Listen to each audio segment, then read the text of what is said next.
आप सभी का स्वागत है ताराटेक एजुकेशन चैनल पर। हम पढ़ रहे हैं मेंसुरेशन का ये 25वां पार्ट है और इससे पहले मैंने 24 पार्ट पढ़ा दिए हैं। तो जो लोग नए हैं मेरे चैनल पे, जो आज पहली बार इस वीडियो को देख रहे हैं, तो वो प्लीज़ प्लेलिस्ट में जाके चेक कर लें। मेंसुरेशन की प्लेलिस्ट में आपको सारी जो प्रीवियस वीडियो हैं वो सब मिल जाएंगी, ठीक है। तो बिना देरी के चलिए हम स्टार्ट करते हैं आज का पहला क्वेश्चन। पहले क्वेश्चन में लिखा है, एक गोले के अर्ध व्यास में 50% की कमी कर दी जाए तो उसके पृष्ठभाग के क्षेत्रफल में कितने प्रतिशत की कमी होगी। देखिए यहाँ पे कंफ्यूज नहीं होना है हमें कि यहाँ लिखा है गोले के अर्ध व्यास, ये अर्ध गोला नहीं है, ये क्या है, व्यास। अर्ध व्यास क्या होता है, रेडियस यानी त्रिज्या। तो उसको कम कर दिया गया है, यानी 50% कमी कर दी गई है। तो उसके पृष्ठभाग के क्षेत्रफल में कितने प्रतिशत की कमी होगी। तो आपको ये पता होना चाहिए, एक चीज़ पता होनी चाहिए आपको कि अर्धव्यास तो आपको पता चल गया, आर है 50%, ठीक है। तो लेकिन आपको एक चीज़ ध्यान देनी है, जो हमारा सर्कल होता है, गोला, ये ठोस होता है, ठीक है, पूरा अंदर से भरा हुआ। ये सर्कल नहीं होता, ये स्फीयर होता है, ठीक है। तो इसमें ये ठोस होता है। अब एक चीज़ आपने देखी यहाँ पे कि इसका पृष्ठ भाग का क्षेत्रफल यानी इसका कर्व सरफेस एरिया वो कितना होता है। कर्व सरफेस एरिया आपको मैंने बताया है मेंसुरेशन में, पहले जो आप वीडियो देखेंगे तो अच्छे से और समझ में आएगा, ठीक है। तो होता है 4πr², ठीक है, r², ये होता है 4πr² होगा। तो यहाँ पे ये लिखा है कि इसकी जो परसेंटेज है वो कम हो गई है 50%। तो आपको पता है पहले r कितना रहा होगा, जो हमारा r है वो r रहा होगा 50%। अब 50% मैंने आपको बताया, उसको क्या लिख सकते हैं, अगर परसेंटेज हटाएंगे तो 1/2। अब मैंने आपको बताया था कि जो भी कांस्टेंट होता है उसको लीव यानी इसको छोड़ दीजिए। तो इसको छोड़ देंगे तो केवल r बचाना, तो r को हम क्या लिखेंगे, क्योंकि 2 टाइम्स है, r यानी 2 बार, तो 1 बार यहाँ लिखेंगे और 1 बार दोबारा रिपीट। अब आपको एक चीज़ मैंने बताई थी, ये ऊपर वाला चेंज या कमी को बताता है, और जो नीचे होता है डिनोमिनेटर वो आपको ये बताएगा कि पहले इसकी रेडियस क्या थी। तो देखिए यहाँ पे ये 2 दे रखे हैं, इसलिए हमने 2 बार इसको मल्टीप्लाई में लिखा, इसीलिए सक्सेसिव लगा है। क्यों, क्योंकि देखिए मल्टीप्लाई में ही तो है ये, r², तो देखिए यानी पहले वो 2 था, बाद में 1 की कमी हो गई है। तो पहले क्या था, 2 था ये, और कमी हो गई है कितने की, 1 की, यहाँ पे लिखा हुआ है क्वेश्चन में, ठीक। तो अब 2 से कितना हो जाएगा, 1। ऐसे ही ये क्योंकि सेम ही है, एक ही वृत्त की त्रिज्या है, तो ये वाला भी r सेम होगा, यानी इसमें भी क्या होगा, 2 से कितना हो जाएगा, 1। अब पूछा है कि कितने प्रतिशत की कमी हुई है, ये बताना है। तो आपका एरिया क्या हो जाएगा, क्योंकि देखिए इसका एरिया 4πr² होता है। सक्सेसिव में हम कांस्टेंट नहीं लेते हैं, ऐसे 4 हो गया, या पाई हो गया, ठीक है, या रेडियन, ये सब चीज़ें हम नेगलेक्ट करते हैं। तो देखिए एरिया देखा जाए तो एरिया क्या हो गया, क्योंकि एरिया में तो r आता है, इसलिए r, तो 4 हो जाएगा, यहाँ 1। अब आपसे पूछा है कि एरिया में कितने परसेंट का कमी आई है। तो आप देख भी पा रहे हैं कि कितने परसेंट की, पहले 4 था अब 1 हो गया है। तो परसेंट कमी के लिए मैं आपको बता दूं कि परसेंट कमी के लिए आप इसमें भी वही जो पहले वाला है उसको आप डिनोमिनेटर में रखेंगे, यानी ये क्या है, मूल, ठीक है। और इन दोनों का डिफरेंस 4 से 1 हुआ है, तो कितने की कमी आई, 3। क्योंकि हमें परसेंटेज फाइंड करना है तो आप यहाँ पे कर सकते हैं। अब आप देखते हैं इसे ईजिली आप कर पाएंगे, कितना आ जाएगा, ये तो 3 हो जाएगा, ये कट करेंगे तो 25, ठीक है। तो कितना आंसर आ जाएगा, 75%। कितना, 75%। आई होप आपको अच्छे से समझ में आया होगा, ठीक है। इसमें बस आप अगर मेंसुरेशन करे हुए होंगे तो अच्छे से, तो आपको फॉर्मूला याद होना चाहिए कि कर्व सरफेस एरिया या संपूर्ण पृष्ठ का एरिया क्या होता है गोले का, 4πr²। और सक्सेसिव मैंने आपको बताया तभी लगता है जब वो मल्टीप्लाई हो रहा हो, ठीक है। तो चलिए नेक्स्ट क्वेश्चन देख लेते हैं। आज का क्वेश्चन नंबर 2, एक गोले की त्रिज्या में 50% वृद्धि कर देने पर, ठीक है, यहाँ रेडियस है, ठीक है, रेडियस में 50% की यहाँ इंक्रीज कर रहे हैं, तो इसके पृष्ठ क्षेत्रफल में कितनी वृद्धि होगी। अब यहाँ वृद्धि कर रहे हैं तो ये बिल्कुल सेम वैसे ही हो जाएगा, बस इसमें वृद्धि कर रहे हैं। तो आर क्या हो रहा है 1/2 यहाँ पे भी, क्योंकि 50% को सॉल्व करेंगे तो 1/2 आएगा। अब यहाँ पे भी 4πr² लगेगा तो हम 2 बार आर लिख लेंगे। ठीक है, यहाँ पूछा जा रहा है कि इसमें इंक्रीज हो रहा है, यानी ये 2 था पहले तो हम यहाँ पे 2 लिख लेते हैं और यहाँ पे भी। अब ये इंक्रीज हो रहा है यानी 2 से 1 क्या हो जाएगा 3। ये क्लियर हुआ। अब आप देखेंगे यहाँ एरिया निकालेंगे तो मल्टीप्लाई में ही तो था, तो एरिया हम इनकी मल्टीप्लाई कर लेंगे पहले वाली रेडियस के थ्रू जो हमारा एरिया बन रहा है और दूसरे, तो क्या आ जाएगा। देखिए आप देखेंगे यहाँ पे इजीली, यहाँ पे हम लिखेंगे सिंपल, कोई टफ नहीं है। अब यहाँ हमारा 4 आ जाएगा, ठीक है 4 आ जाएगा और यहाँ पे 9 आ जाएगा। ठीक है, यहाँ पे क्या आ जाएगा 9। ठीक, ये एरिया हमारा 4 से 9 हो गया। अब इन्होंने कहा कितनी वृद्धि हुई, तो percentage increase in area, increase in area. ठीक है, एरिया तो क्या हो जाएगा, यहाँ पे पहले वाला हम हमेशा लेते हैं तो वो अपॉन में आ जाएगा और डिफरेंस कितना है 5 है और इंटू 100, क्योंकि हमें परसेंटेज में निकालना है कि कितना चेंज हुआ है। तो 4 था, 4 से 5 और आया यानी 5। ठीक है, और यहाँ पे जब इसको करेंगे तो कितना आ जाएगा बताइए 125%। जब इसको कट करेंगे तो 125% आंसर। तो आई होप अब आपको क्लियर हुआ होगा।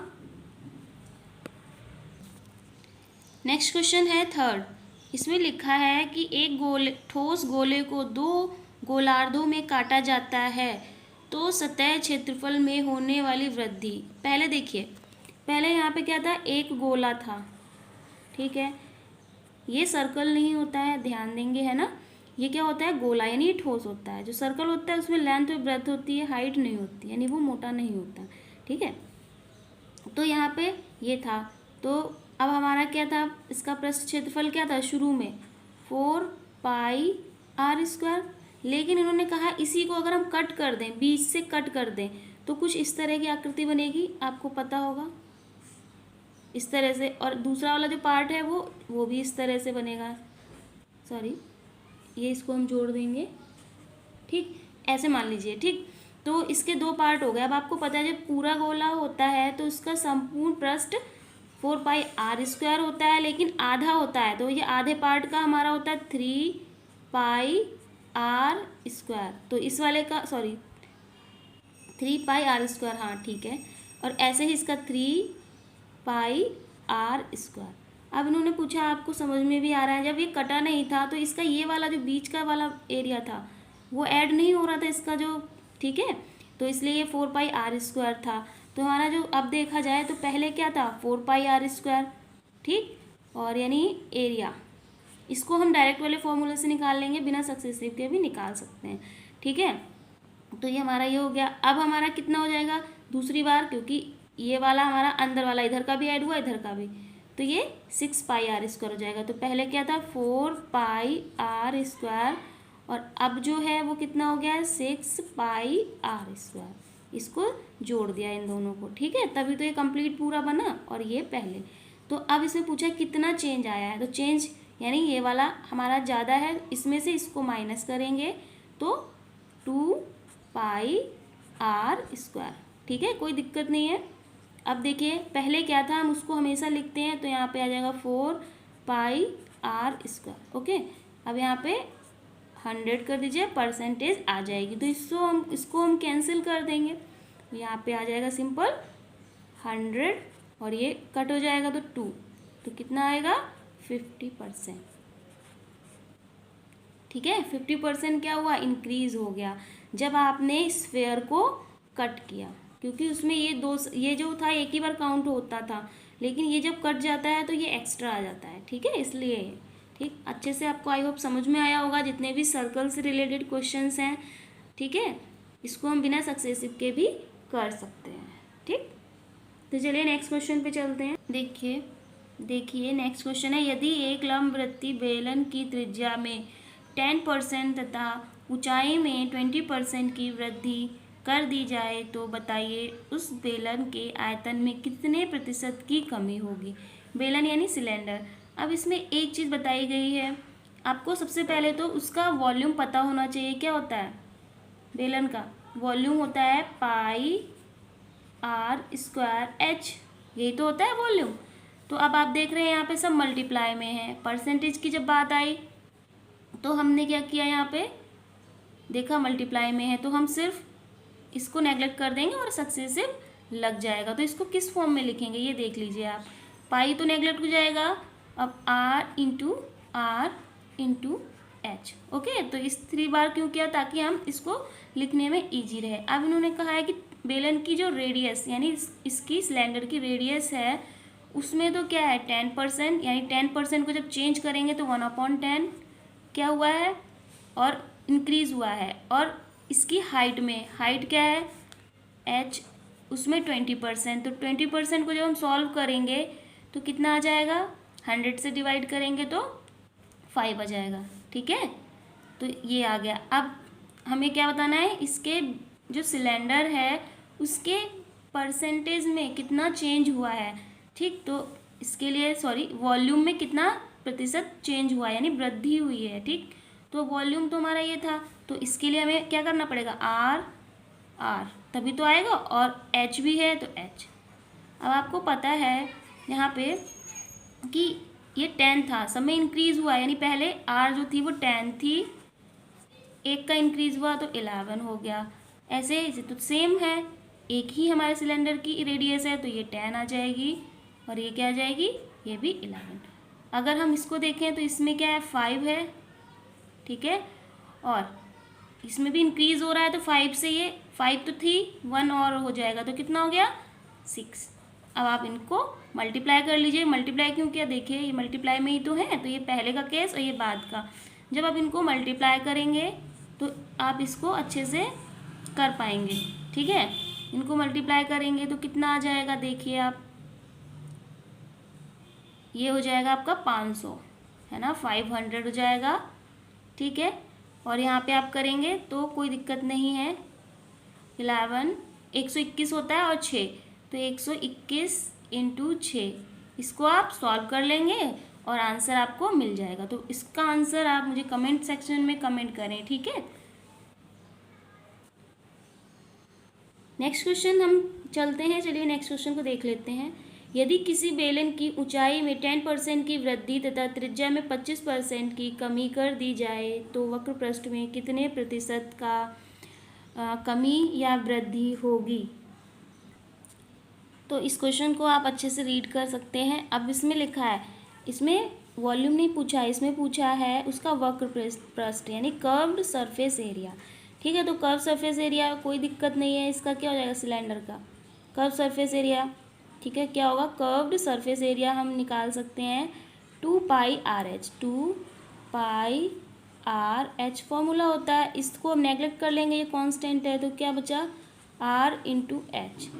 देखिए परसेंटेज वाले में आप सिंपल वाला फॉर्मूला भी लगा सकते हैं जो मैंने बताया है, और या फिर आप ये सक्सेसिव भी लगा सकते हैं इस टाइप के क्वेश्चंस में, क्योंकि ये इजी है परसेंटेज है ना, लेकिन जिसमें परसेंटेज इजी नहीं होती उसमें आप सक्सेसिव लगाते हैं। ठीक है, क्योंकि वो ईजिली सॉल्व नहीं होता है शॉर्ट ट्रिक से, उस वाले से। ठीक है, तो यहाँ पे आप देखेंगे सिंपल 10% की ऊंचाई, तो ऊंचाई 10% की हो जाएगी तो हम सिंपल लिख लेंगे 1/10 आ जाएगा कट करने पे, और 25 त्रिज्या यानी आर जो है 25 होगी तो ये क्या हो जाएगा 1/4। अब आपको यहाँ पता है कि आर इंटू एच लेना है, यानी फर्स्ट केस में आर लेना है और दूसरे केस में हमें एच लेना है। तो इसमें दोनों में देखिए यहाँ पे इंक्रीज़ हो रहा है, इसमें हाइट में तो 10 थी पहले, इंक्रीज़ हुई तो 11 हो गई। अब इन्होंने कहा है 25 की दर से कम कर दी गई, यानी जो इसकी रेडियस है वो तो 4 है और कम कर दिया गया है यानी 3 हो जाएगा।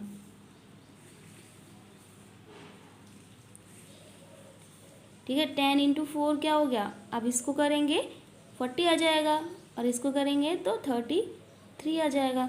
अब आप इसको सॉल्व कर लेंगे, परसेंटेज कितनी कमी है या वृद्धि हुई है, तो देखिए यहाँ पे आप देख भी पा रहे हैं 40 से 33 हो गई है, तो आप क्या कहेंगे कमी हुई है, कितनी हुई है तो 40 की रेस्पेक्ट में, ठीक है, 40 और इन दोनों का डिफरेंस ले लेंगे तो 7 इंटू 100 कट करेंगे तो ये आ जाएगा, और 2 2 ज़ा 4 और 2 5 ज़ा, इसको सॉल्व कर लीजिए, कोई दिक्कत वाली बात नहीं है, इसको अच्छे से आप सॉल्व कर सकते हैं।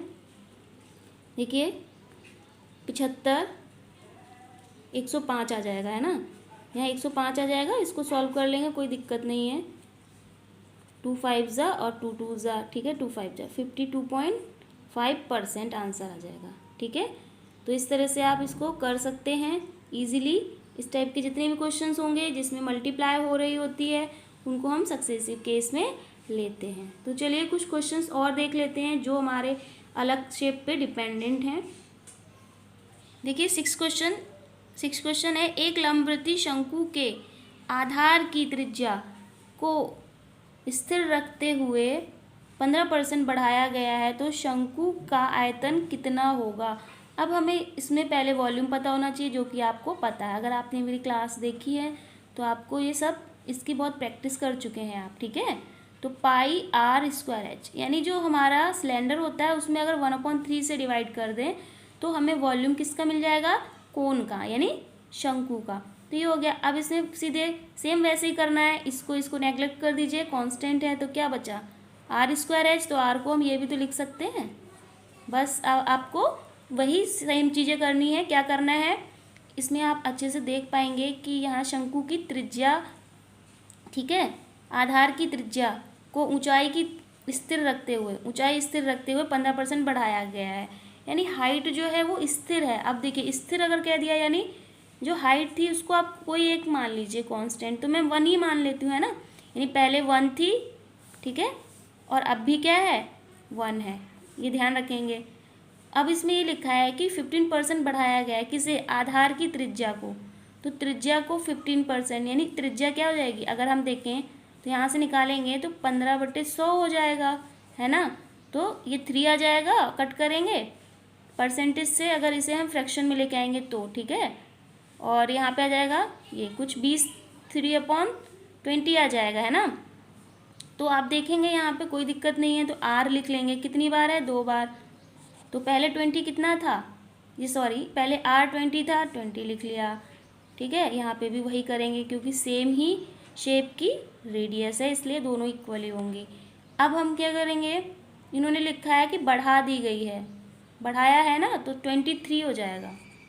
अब आप सिंपल इसको कर सकते हैं, इनकी तीनों की, इसकी मल्टीप्लाई करिए, इसकी मल्टीप्लाई करिए और आप इसका डिफरेंस कर सकते हैं, ठीक है। तो देखिए यहाँ पे कितना हो जाएगा 400, और यहाँ इसको करेंगे तो 23 इंटू 23, इसको आप मल्टीप्लाई करके जैसे हमने अभी सम किए हैं वैसे ही इसको करके आप प्रैक्टिस कर लीजिएगा, ठीक है। चलिए हम नेक्स्ट क्वेश्चन पे चलते हैं ताकि आपके आज कंप्लीट हो जाए, ठीक है। देखिए नेक्स्ट क्वेश्चन है 7th, यदि एक लंबवृत्तीय शंकु की ऊंचाई को 200% बढ़ा दिया जाए, यानी इसकी जो हाइट है वो 200% बढ़ गई है, कितनी बढ़ गई है, 200%, तो हमने बढ़ा दी है, ठीक है। अब उसके आधार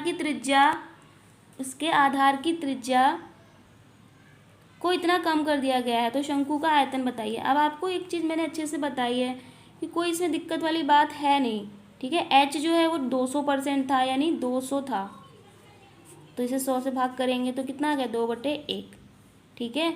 अब इसकी जो त्रिज्या है उसको देख लीजिए, आर जो है 50% है, तो 50% को डिवाइड करेंगे तो कितना आ जाएगा, 2, इस तरह से 1/2। अब ये कहा है शंकु की वही बात है 1/3 पाई आर स्क्वायर एच, तो हम क्या ले लेंगे, आर और एच, जैसे ऊपर क्वेश्चन में हमने किया है, ठीक है। अब देखिए इसकी जो ऊंचाई है, ऊंचाई हमारी ये वाली है, ठीक है, तो पहले 1 थी, अब इन्होंने कहा बढ़ गई है, बढ़ा दी है, यानी पहले 1 थी, कितनी बढ़ी, 2, तो 1 और 2 दोनों को ऐड करेंगे ना, पहले तो 1 थी ही, 2 और बढ़ गई तो कितनी हो जाएगी, 3। अब रेडियस में क्या है, कमी करी गई है, तो पहले 2 थी, कितने की कमी हुई, 1 की, तो यहाँ पे अब कितना हो जाएगा, 2 - 2 में से 1 कर देंगे कम तो 1 आ जाएगी, और इसका भी यही हो जाएगा। अब आप इसको अच्छे से देख पाएंगे कि कर सकते हैं बहुत ईजिली। अब तो कुछ बचा ही नहीं इसमें, है ना, तो 4 आ जाएगा और यहाँ 3, अब आप देख रहे हैं इसमें परसेंट चेंज कहा है तो आप कर लेंगे इसको ईजिली, कोई दिक्कत वाली बात नहीं है। कितने की कमी हो रही है? 1 की। यहाँ तो 3 लिखेंगे क्योंकि सॉरी यहाँ 4 लिखेंगे क्योंकि हमारा मेन तो यही था ना पहले स्टार्टिंग से, और इनका डिफरेंस 1 × 100। तो इसको आप इजीली कर सकते हैं, कोई दिक्कत नहीं है, और आंसर आपको 25 मिल जाएगा। ठीक है, परसेंट वो भी क्या हुआ है? डिक्रीज़, तो हम इसको डिक्रीज़ कर देंगे, है ना। आप यहाँ देख भी पा रहे हैं कि यहाँ पे देखिए 4 था 3 हो गया। ठीक है, तो इस तरह से आप कर सकते हैं। आई होप अब आपको कभी भी इस टाइप के क्वेश्चंस को करने में कोई दिक्कत नहीं आएगी। मैं आपको समझाती हूँ तो हाँ उस चीज़ को थोड़ा टाइम लेके, ताकि आपको अच्छे से समझ में आ जाए। लेकिन आप जब एग्ज़ाम में करेंगे तो आपको टाइम नहीं लगेगा, आप डायरेक्टली करेंगे। ठीक है, आप वहाँ ये नहीं लिखेंगे, ये सब नहीं लिखेंगे, आप डायरेक्ट ये लिखेंगे और आंसर आ जाएगा। ठीक है, देखिए नेक्स्ट क्वेश्चन है, यदि सम प्रिज्म का आधार उतना ही रहे। प्रिज्म, अब आपको पता है प्रिज्म कैसा होता है, कोई भी शेप हो सकती है प्रिज्म में, है ना। जैसे होता है बेलन के जैसे, लेकिन उसका बेस बदल जाता है, ऐसे है मान लीजिए। ठीक है, अब इसका ये कुछ भी हो सकता है, ये हो सकता है सर्कुलर हो, इससे हमें कोई फ़र्क नहीं पड़ेगा अभी इस टाइप के क्वेश्चन में। ठीक है, या कैसे भी हो सकता है ये, लेकिन क्या होगा बेलनाकार, और इसका जो बेस है ये और ये, या तो कैसा भी हो सकता है। मान लीजिए मैं इसको अलग टाइप का मान लेती हूँ, कैसा भी मान लेती हूँ। ठीक, तो कुछ भी हो सकता है, यहाँ पे ट्राइंगल हो सकता है इसका बेस, तो वो हम ले लेंगे मान लीजिए इस तरह से। ठीक है, कैसा भी, तो ये जो ऊपर का तल है ये वाला और ये इसका सेम होता है। ठीक है, तो यहाँ पे ऐसा कुछ नहीं दिया है, यहाँ पे सीधे ये कहा है कि इसकी जो है पार्श्व कोरों की माप आधी कर दी जाए। बेस इन्होंने क्या कहा है? सेम रहेगा। तो आपको मैंने बताया था लास्ट क्लासेस में, मैंने प्रिज्म कराया है, तो उसमें आपको बताया है कि इसका वॉल्यूम क्या होता है। इसका वॉल्यूम मैंने बताया है 1/3 फॉर्मूला इनटू इसका वॉल्यूम में हम सिंपल इसका आधार होता है यानी बेस, और इनटू इसकी हाइट। ठीक है, इस तरह से हम इसको कर सकते हैं। ठीक, तो हम यहाँ पे देखेंगे कि 1/3 तो हट जाएगा, तो b × h बचेगा, है ना। अब आपको पता है सेम अब पिछले क्वेश्चंस की तरह ही हो गया, इसको आप कमेंट में करेंगे आंसर। ठीक है, बिल्कुल वैसे ही हो गया। बेस को आप 1 ले लेंगे क्योंकि चेंज नहीं हुआ है, और उसके कोरों को आधी कर दी गई। आधी का मतलब इन्हें परसेंट में नहीं दिया, कोई दिक्कत नहीं है, कोर जो है वो आधी कर दी गई है, यानी इस तरह से। तो आपको पता है कम कर दी गई, यानी 2 थी, आधी का मतलब यही तो होता है, यानी 2 थी, अब 1 की कमी कर दी गई है तो 1 हो जाएगी। तो ये आप क्वेश्चन को कर सकते हैं ईजिली। इसको आप कमेंट में आंसर कीजिएगा। बिल्कुल पहले जैसा हो गया, बस समझना क्या था कि ये क्या है, प्रिज्म है। प्रिज्म में ये कांस्टेंट है, इसको नेगलेक्ट कर देंगे, सिर्फ ये बचेगा, और बिल्कुल पहले वाले क्वेश्चन की तरह इस तरह से हम इसको कर सकते हैं। ठीक है, चलिए मैं बता ही देती हूँ इसको। यहाँ पे ये जो b था वो 1 का 1 रहेगा, क्यों? क्योंकि कोई भी चेंजेस नहीं हुआ है बेस में। ठीक है, अब इसकी हाइट है वो, इसकी जो कोर है वो क्या हो गई है, मान लीजिए 2 थी पहले, अब आधी हो गई है। आधी यानी कम, आधी का मतलब कम हुआ, तो कम का मतलब ये 2 था, अब ये 1 हो गया है, और इसको आप सिंपली सॉल्व कर सकते हैं। देखिए कितना इजी हो गया। तो आपको कमी दिख रही है कितने की, 1 की, और मूल बेसिक क्या था, बेस क्या लेके चलते हैं 2, क्यों? क्योंकि पहले वाला ये है। ठीक है, एरिया और 100 वॉल्यूम। ठीक है, तो 50% आ जाएगा। आई होप आपको अच्छे से समझ में आ गया होगा। तो चलिए चलते हैं अपने नेक्स्ट क्वेश्चन पे। देखिए ये क्वेश्चन है, ये बहुत इजी है। ठीक है, इसमें कोई टफ नहीं है। ये घन है, घन का मतलब क्या होता है, जिसकी लेंथ, ब्रेथ और हाइट तीनों हो। इस तरह से आप बना सकते हैं। ठीक है, इसको मिला दीजिए इससे, सॉरी इसको मिला दीजिए इससे, और इसको मिला दीजिए इससे, तो ये घन हो गया। इसकी यानी तीनों साइड क्या होगी, लेंथ, ब्रेथ, हाइट तीनों इक्वल होंगी। तो पूछा है संपूर्ण पृष्ठ। अब संपूर्ण पृष्ठ घन का आपको याद होना चाहिए, वॉल्यूम नहीं पूछा है, जो पूछेगा उसी में फॉर्मूला लगाएंगे। क्या होगा, 6a²। संपूर्ण पृष्ठ होता है, ठीक है, 6 तो हट जाएगा क्योंकि कांस्टेंट है, तो क्या बचा, a² बचा, तो a × a। तो बस आपको यही करना है, क्या, एक घन की प्रत्येक भुजा को दोगुना करने पर, प्रत्येक भुजा को दोगुना किया जा रहा है, यानी ए जो है दोगुना का मतलब आप समझते हैं ना, पहले तो इसको 2 बार लिख देंगे ए और ए। दोगुना का मतलब पहले अगर 1 था, मान लीजिए 1 था, तो अब क्या हो गया है 2, क्योंकि इसमें परसेंटेज तो दिया नहीं है लेकिन बता तो दिया है ना कि दोगुना हो गया, यानी पहले 1 था फिर 2 हो गया है, 1 था फिर 2 हो गया। क्योंकि अब यहाँ पे मैंने क्यूब नहीं लिया, क्यों? क्योंकि ये मुझे वॉल्यूम नहीं निकालना है, मुझे टोटल सरफेस एरिया निकालना है, तो उसका फॉर्मूला ये होता है। तो आप देखेंगे सिंपली इसको कर पाएंगे, 4 हो जाएगा ये, इसकी जब मल्टीप्लाई होगी और इसकी 1। अब इसमें परसेंटेज चेंज निकालेंगे, क्या? संपूर्ण curve surface area, total surface area में, तो पहले तो 1 था और अब 4 हो गया, यानी इनको जब हटाएंगे मतलब माइनस करेंगे तो 3 हो जाएगा।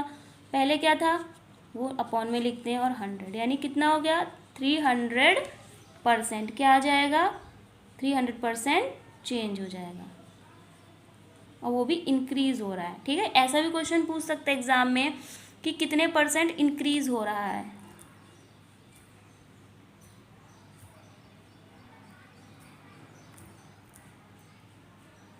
ठीक है, अब देखिए लास्ट क्वेश्चन है, ये आप होमवर्क में करेंगे।